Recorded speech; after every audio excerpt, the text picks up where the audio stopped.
Olá, boa noite a todos. Sejam todos bem-vindos à nossa palestra das segundas-feiras à noite. Hoje é dia 7 de setembro de 2020. Eu sou Leila Rocha de Oliveira, do Centro de Estudos Espíritas Allan Kardec, aqui da cidade de Olambra, cidade do interior de São Paulo. É uma alegria estarmos juntos mais uma vez, como todas as segundas, saudando aos amigos que vão chegando, aos amigos dos dois planos da vida, aos benfeitores espirituais da nossa casa, que estão sempre conosco, sempre nos dando toda a sustentação e todo o amparo aos trabalhos realizados na nossa casa espírita. O nosso tema da noite de hoje, nós escolhemos um tema e colocamos uma música logo no início que fala, não sei se vocês conseguiram compreender a letra da música, mas fala sobre a minha parte nessa música. E a letra vem dizendo assim: para eu fazer minha parte, Senhor, tira o meu ego e põe tua unção. Para eu fazer o que te agrada, meu Pai, põe tua dor no meu coração. A todo descrente que eu leve a fé, a alma ferida, a tua palavra. Mostrar aos que choram que tem solução. Põe tua dor no meu coração. Aos rejeitados que eu leve o amor e aos perdidos que eu mostre a saída. Aos pobres de espírito, a sua luz. Brilha em mim, Senhor Jesus. Eu quero amar como Ele amou. Eu quero andar como Ele andou. Ser discípulo e ter o seu caráter no viver. Eu quero amar como Ele amou. Eu quero andar como Ele andou. Ser seu discípulo e ver como Jesus me olhou. É uma música linda, com uma letra tão bela, que nos mostra que devemos trabalhar junto com Jesus. E nós vamos iniciar a nossa reflexão da noite de hoje contando uma história. E como toda história começa, era uma vez, nos Alpes italianos, existia um pequeno vilarejo que se dedicava ao cultivo de uvas para a produção de vinho. Uma vez por ano, acontecia uma grande festa para comemorar o sucesso da colheita. A tradição exigia que nessa festa cada morador do vilarejo trouxesse uma garrafa do seu melhor vinho para colocar dentro de um grande barril que ficava na praça central da vila. Um dos moradores pensou: por que deverei levar uma garrafa do meu mais puro vinho? Levarei água, pois no meio de tanto vinho, o meu não fará falta. Assim pensou e assim fez. Conforme o costume, em determinado momento, todos se reuniram na praça, cada um com sua caneca para provar aquele vinho, cuja fama se estendia muito além das fronteiras do país. Contudo, ao abrir a torneira, um absoluto silêncio tomou conta da multidão. Do barril saiu água. A ausência da minha parte não fará falta. Foi o pensamento de cada um daqueles produtores de vinho. Muitas vezes, somos conduzidos a pensar: tantas pessoas existem neste mundo, Se eu não fizer a minha parte, isto não terá importância. Quantos de nós pensamos assim? E como será? Se cada um pensar dessa maneira, de uma forma simbólica, será que todos vamos beber água ao invés do vinho? Vamos refletir na noite de hoje, pensando a minha parte. Será que eu estou fazendo a minha parte? Aquela parte, como vem dizendo nessa música tão bela e na letra, fazer a minha parte, colaborando com Jesus. Mahatma Gandhi, ele nos diz, nos ensina, não tente adivinhar o que as pessoas pensam a seu respeito. Faça a sua parte. Se doe, sem medo. O que importa mesmo é o que você é. Quantos pensam, eu me dedicar, vou ser ridículo, vou ser julgado pelas pessoas, me doar? Não, deixe para o outro. Tantos já fazem, já existem tantos fazendo. Por que que eu vou ter que investir o meu tempo para ajudar? Não. E Mahatma Gandhi continua dizendo, mesmo que outras pessoas não se importem, atitudes simples podem melhorar sua vida. Não julgue para não ser julgado. E ele complementa dizendo, um covarde é incapaz de demonstrar amor.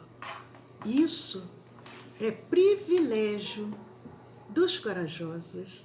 Sejamos nós corajosos como Mahatma Gandhi nos traz nessa reflexão, mostrando que não devemos ter medo de ajudar, não devemos ter medo de colaborar sem preocuparmos-nos se seremos julgados, se receberemos o retorno através da gratidão. Não, nada disso importa. O que importa é fazer a minha parte e confiar. Porque nós sabemos que Deus está no comando de tudo. E Jesus, que é o seu Filho, escolhido para dirigir o nosso planeta Terra, ele sabe o que se passa. Nós fazemos a nossa parte, sem esperar retorno. E nós vamos deixar Deus agir. Deus vai agir. No Salmo 37, no versículo 3, o salmista Davi, ele nos traz, o salmo é muito bonito, mas eu trouxe somente um versículo para que nós possamos refletir. Ele diz assim, confia no Senhor e faze o bem. Confia no Senhor e faze o bem.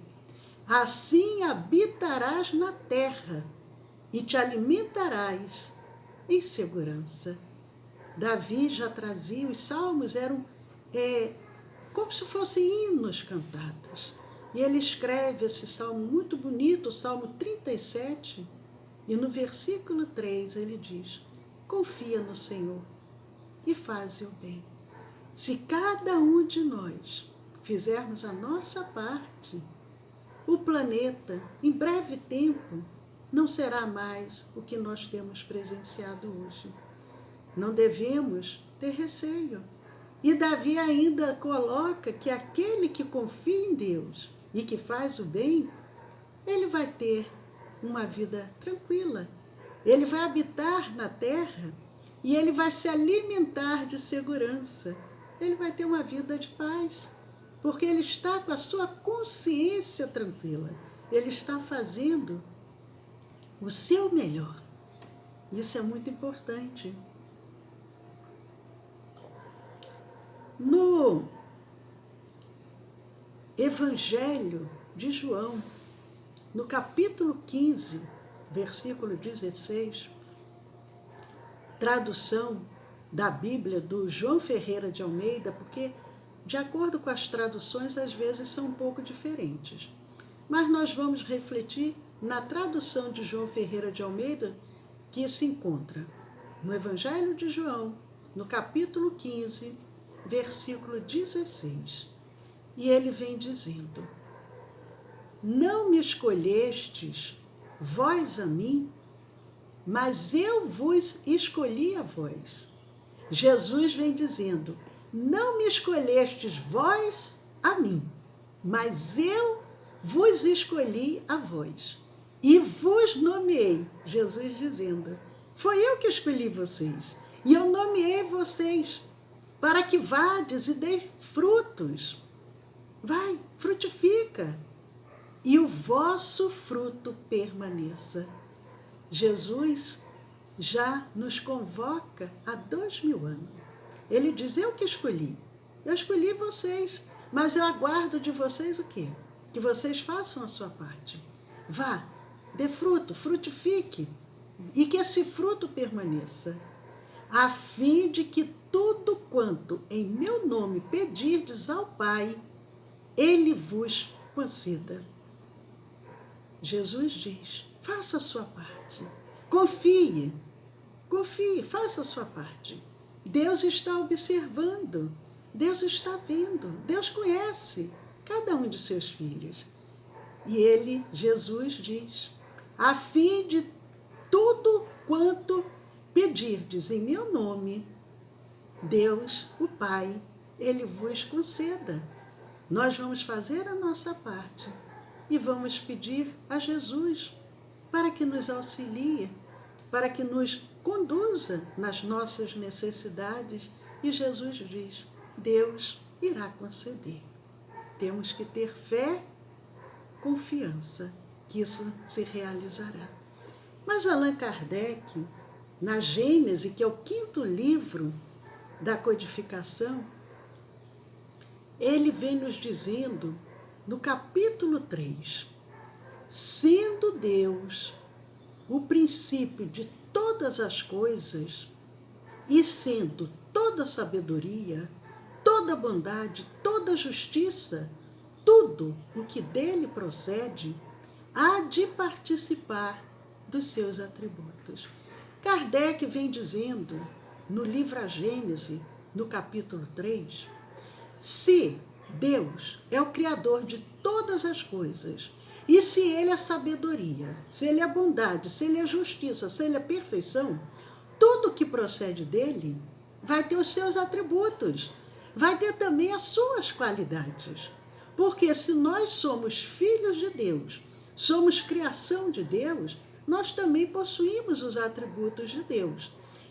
Repetindo o que Kardec diz: sendo Deus o princípio de todas as coisas, e sendo toda sabedoria, toda bondade, toda justiça, tudo o que dele procede, há de participar dos seus atributos.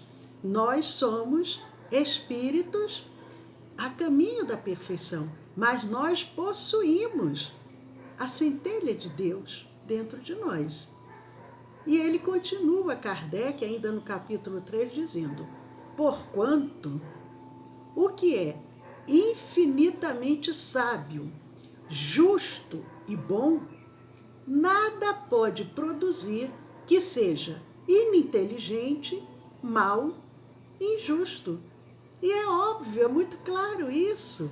E às vezes a gente vê certos relatos equivocados quando diz que anjos se rebelaram. Primeiro que Deus não criou os anjos, Deus criou todos da mesma forma. Só que aqueles espíritos que já atingiram a perfeição, de uma certa forma, são considerados anjos, espíritos puros. Mas como que poderia um espírito puro, que atingiu o grau máximo de perfeição, porque a perfeição absoluta somente Deus, mas aquele espírito que já atingiu o grau máximo de perfeição, iria se rebelar contra Deus e iria criar uma dissensão com Deus? Não seria possível isso. Nós temos que ver muitas dessas tradições que chegam até nós de uma forma simbólica e tentarmos compreender o sentido do que aqueles sábios, podemos dizer, da antiguidade, queriam nos trazer com essas informações.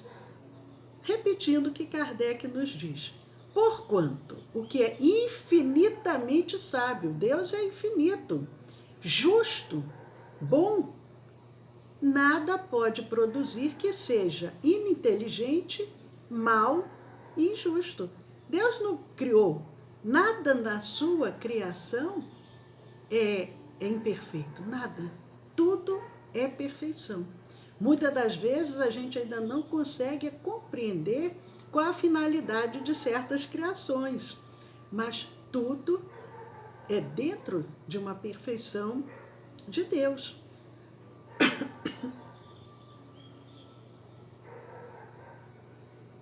E Kardec continua ainda no capítulo 3 de A Gênese, a quinta obra da codificação, dizendo: Deus promulgou leis plenas de sabedoria, tendo por único objetivo o bem.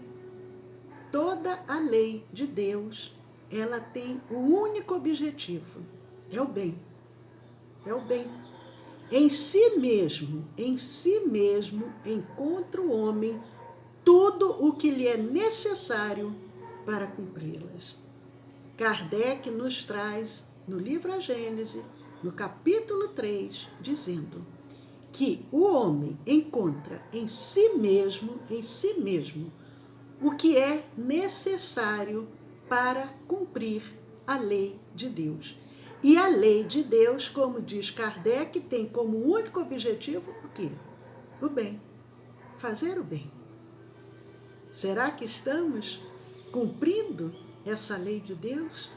E ele continua ainda dizendo: a consciência lhe traça a rota. Kardec pergunta em O Livro dos Espíritos aos benfeitores aonde está escrita a lei de Deus. Muitos de nós, às vezes, assim, de uma forma apressada, dizem: está na Bíblia, está no Antigo Testamento, são os 10 mandamentos. Aonde está escrita a lei de Deus?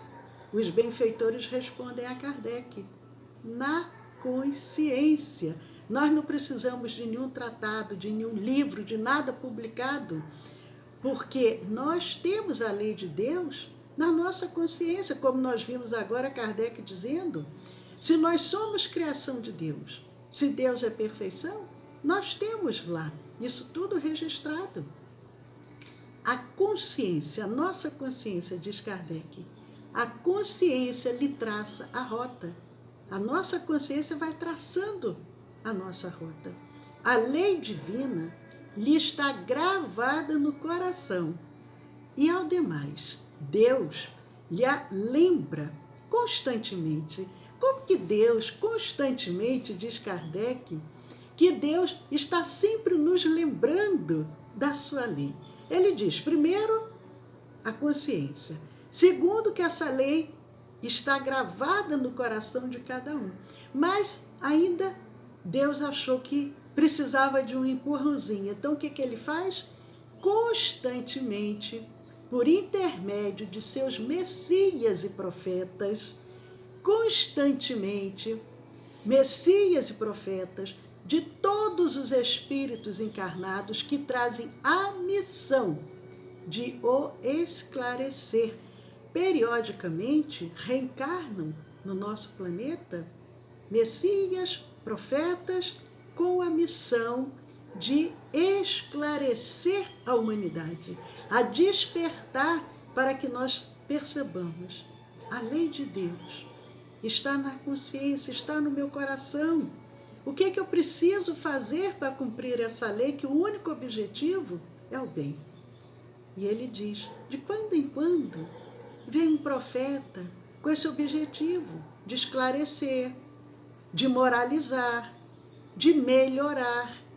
E aí ele acrescenta: e nestes últimos tempos, lembrando que a Gênese foi publicada no século XIX, em 1868, mas ele diz: e nestes últimos tempos, pela multidão dos espíritos desencarnados que se manifestam em toda parte. Então Kardec diz que de quando em quando Deus envia messias, missionários, vêm os espíritos e reencarnam para nos auxiliar.